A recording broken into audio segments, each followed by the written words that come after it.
Several hypotheses were made to explain the null result of the Michelson-Morley experiment and to try to retain the preferred ether frame concept. So one of these hypotheses is the Lorentz-FitzGerald Contraction Hypothesis, where all bodies are contracted in the direction of motion relative to the stationary ether by the factor being the square root of 1 minus beta squared, where beta is the ratio of the speed of the body relative to the ether to the speed of light.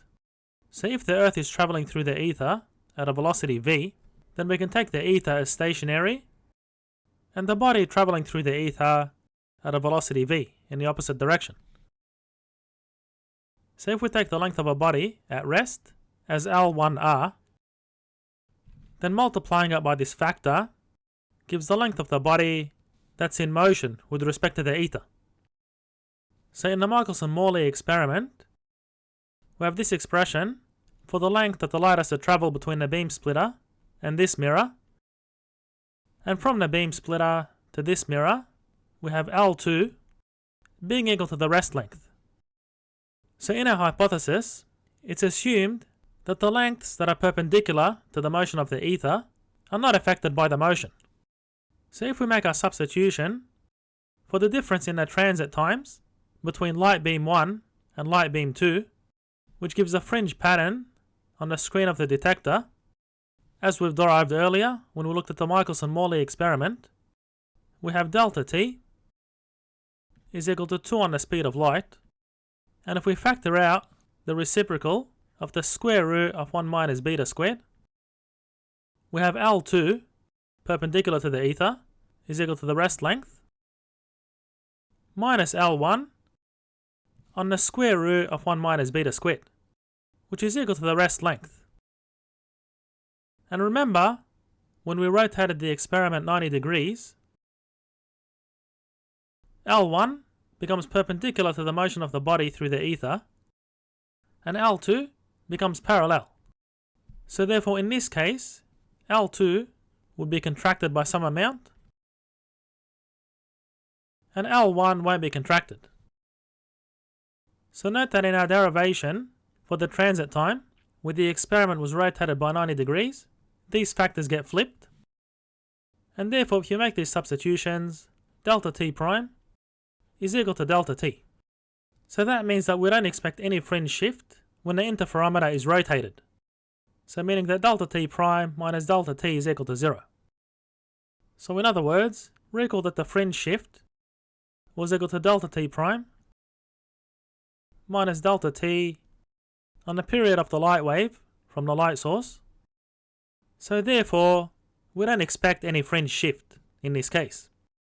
So in the Michelson-Morley interferometer, both lengths were equal. But now we'll consider an interferometer where these lengths are not equal. So in that case, if we include the Lorentz contraction effect, we expect a fringe shift when the velocity of the interferometer changes with respect to the ether from a velocity v to a velocity v prime. So the change in the velocity through the ether was expected to occur due to the spinning motion of the Earth. So therefore delta t prime will have a different beta factor. So what we'll get is delta t prime is equal to 2 on c by the reciprocal of the square root of 1 minus beta prime squared, where beta prime is the ratio of the speed of the ether on the speed of light, and that's multiplied by the difference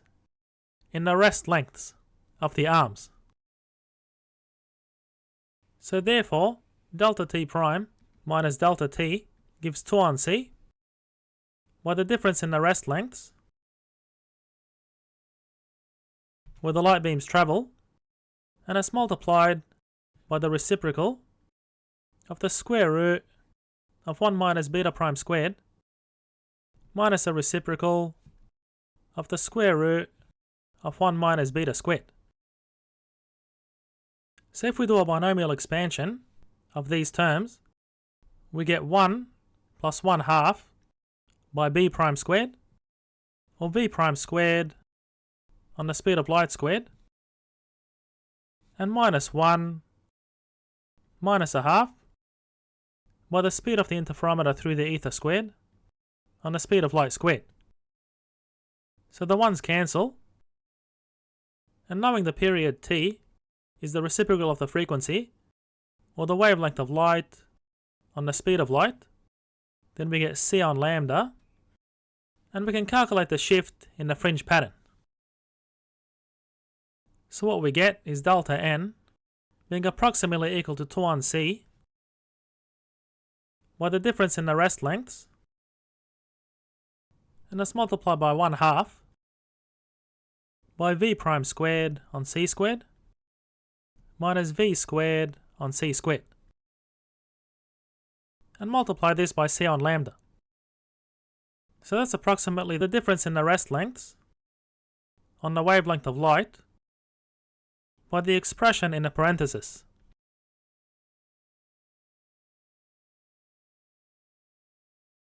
So scientists